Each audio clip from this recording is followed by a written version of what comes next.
Thursday, 10 a.m., conference room A. I had known about this meeting for 3 days.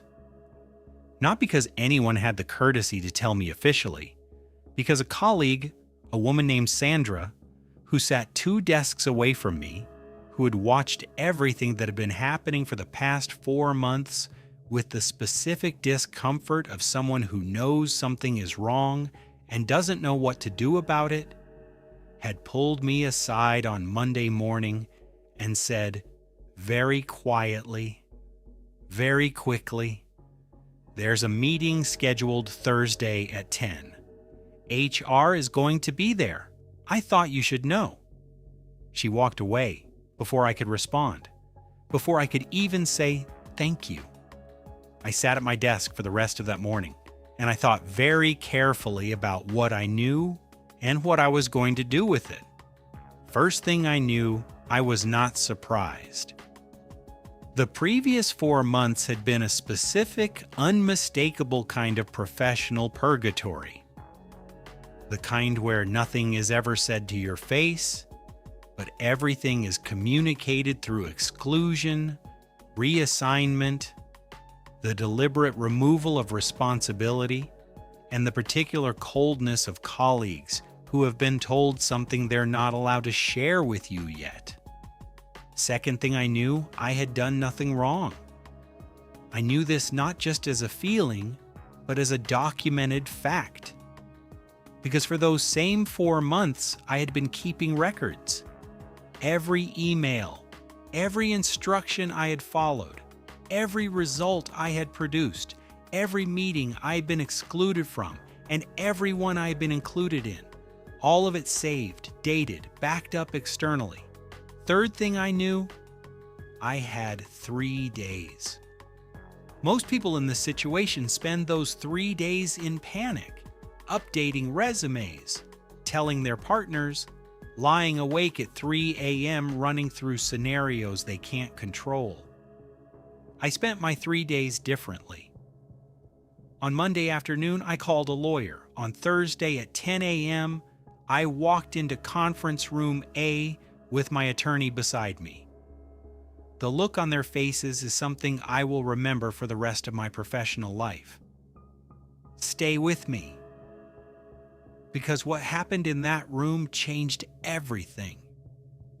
Let me tell you about the 6 years before that Thursday. I joined the company at 29, mid-sized technology firm, about 400 employees at the time I started. The kind of company that was genuinely good to work for in its earlier years. Flat structure, real meritocracy, the sense that what you produced was what determined how far you went. I had built the team over those 6 years, started with 2 people, grew it to 11, delivered consistently, not flashily, not in the way that gets you profiled in trade publications, but in the way that actually matters.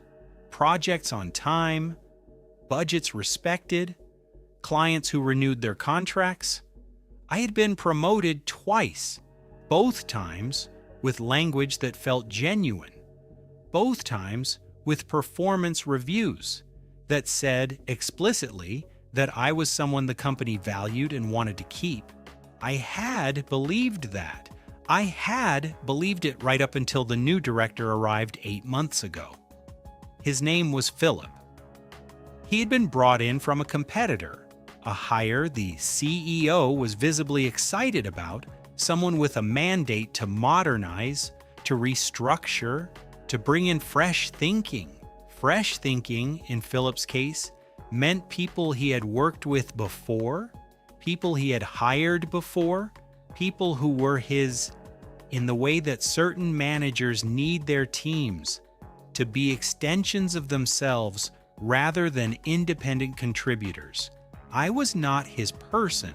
I had been here before him. I had relationships, institutional knowledge, a way of doing things that predated his arrival. That made me, in his calculus, not an asset to be developed, but a presence to be managed out. He never said this, Nothing was ever said directly. That is the specific skill of people who do what Philip was doing. The ability to make someone's professional life progressively smaller and smaller without ever providing a specific incident you could point to and say, this is what you did. The dismantling happened over 4 months. Month 1, I was removed from a project I had been leading for the previous 8 months. The reason given was strategic realignment. The project was reassigned to someone Philip had brought in 3 weeks after his arrival. I documented it, said nothing. Month 2, my team was restructured. 4 of my 11 people were moved to report directly to Philip's deputy rather than to me. The reason given was efficiency. I documented it, said nothing. Month 3, I stopped being invited to the weekly leadership meeting I had attended for 4 years.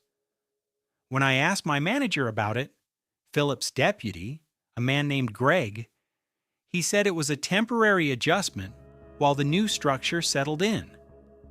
I documented it, said nothing.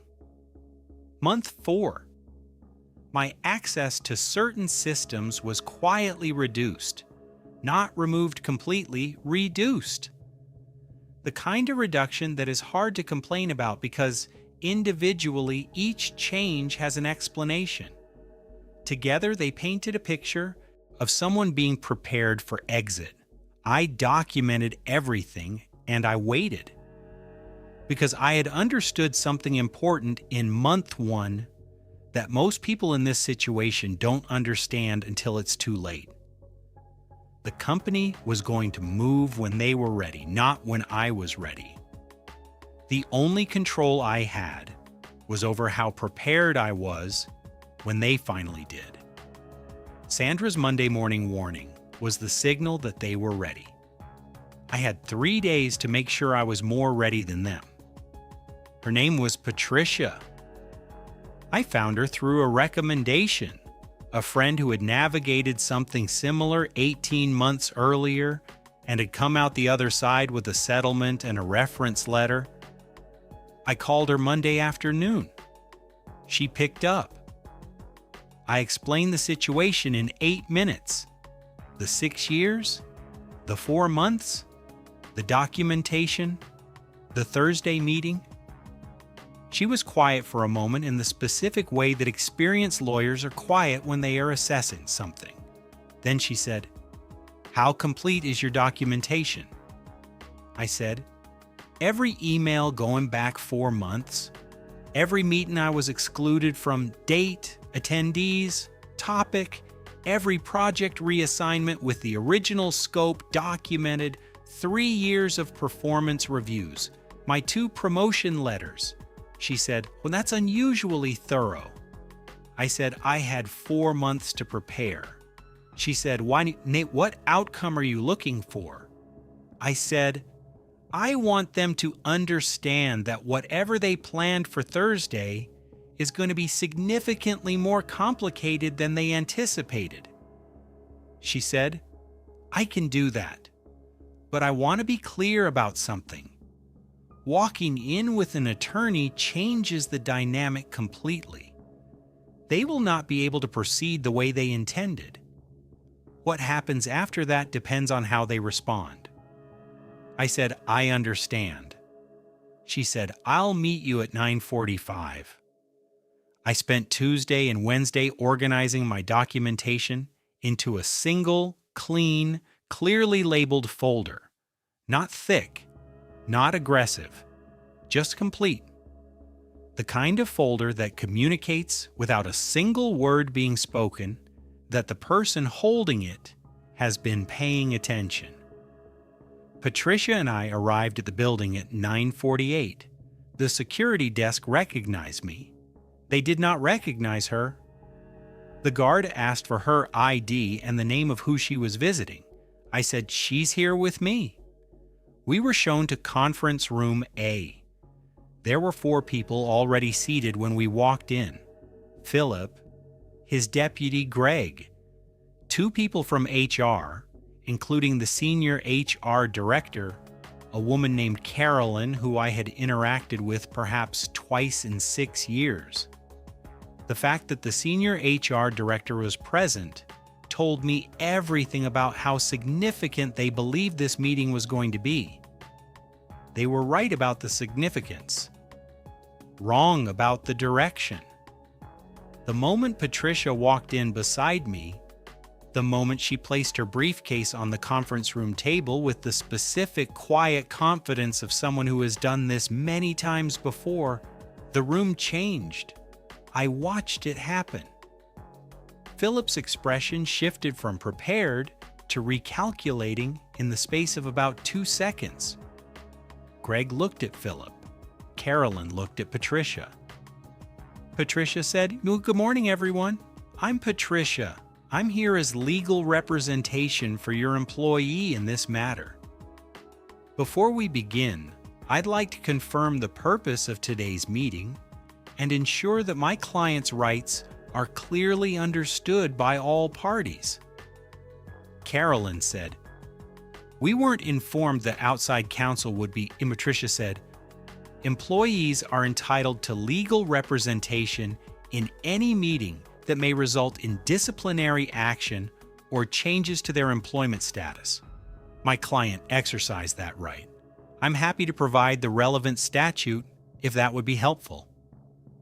A silence. Philip looked at the table. Greg looked at his phone. Patricia opened her briefcase. She removed 2 copies of the documentation folder I had prepared. She placed one in front of Carolyn and one in front of Philip.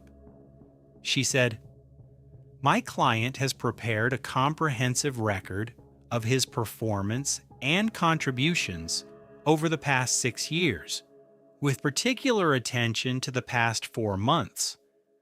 We would like this reviewed before any discussion of employment matters proceeds." Nobody picked up the folders immediately. I sat with my hands flat on the table and I looked at Philip. He did not look back. The meeting lasted 2 hours and 47 minutes. It was the longest meeting I have ever sat through. It was also the most important. Patricia asked questions, specific questions, questions that referenced specific dates and specific decisions and required specific answers. Philip answered some of them. Greg answered others. Carolyn answered the ones about process. By the 90-minute mark, the meeting had transformed completely from whatever they had planned into something else entirely. A documented, witnessed conversation about 4 months of decisions that, when laid out in sequence by a very calm employment attorney, told a very clear story. A story nobody in that room wanted to be sitting inside. At the 2-hour mark, Carolyn asked for a 15-minute break. Patricia and I waited in the hallway. She said, "They're recalibrating." I said, what does that mean for us?" She said, "It means the conversation when we go back in is going to be different from the one they planned to have." She was right. When we went back in, Philip spoke first.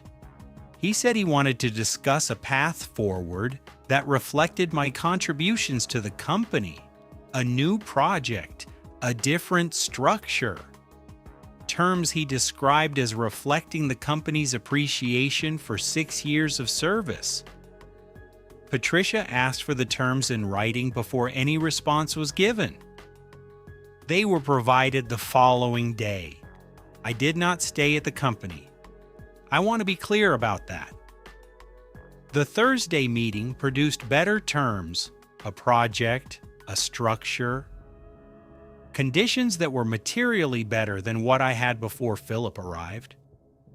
But I had spent 4 months watching someone systematically try to remove me from a place I had built something real. That changes your relationship with a place. Not in a dramatic way, in a quiet, permanent way. I stayed 8 months. I used those 8 months to complete what I had started, build what I needed to build for what came next, and exit on my own timeline. I left with a reference letter that Philip signed himself. Not because he wanted to, because Patricia had made very clear in 2 hours and 47 minutes that the alternative was considerably less comfortable for everyone in that room. Philip left the company 14 months later. I heard through a former colleague. The restructuring he had been brought in to execute had not produced the results the CEO had expected. I felt nothing particular about that. I was already somewhere else, building something better. The lesson of this story is not get a lawyer and sue everyone. The lesson is this: when something is being done to you, in a workplace, in any institutional context, the most important thing you can do is understand your rights before they make their move, not after, not in the moment they hand you the letter, before. I had 4 months of warning signs. Most people see those signs and spend 4 months in anxiety. I spent 4 months in preparation. The documentation I kept, not knowing exactly when I would use it, just knowing that I might, was the reason Patricia could walk into that room and change the entire direction of a meeting that had been planned to go very differently. Information is power. Documented information is leverage. Documented information presented by a lawyer in a conference room is a completely different conversation than anything they plan to have. 3 things if you are in this situation right now. 1, document everything, every email, every meeting, every instruction followed, and every result produced. Save it somewhere they cannot access. Do it starting today. 2, know the name of an employment attorney before you ever need one. The moment you need one is not the moment to start looking. 3, do not react, do not confront. Do not make it personal or emotional in any way they can use against you. Be the person in the room with the folder and the lawyer and the flat hands on the table. That person wins every single time. New story every day. Subscribe so you never miss one. Just wait.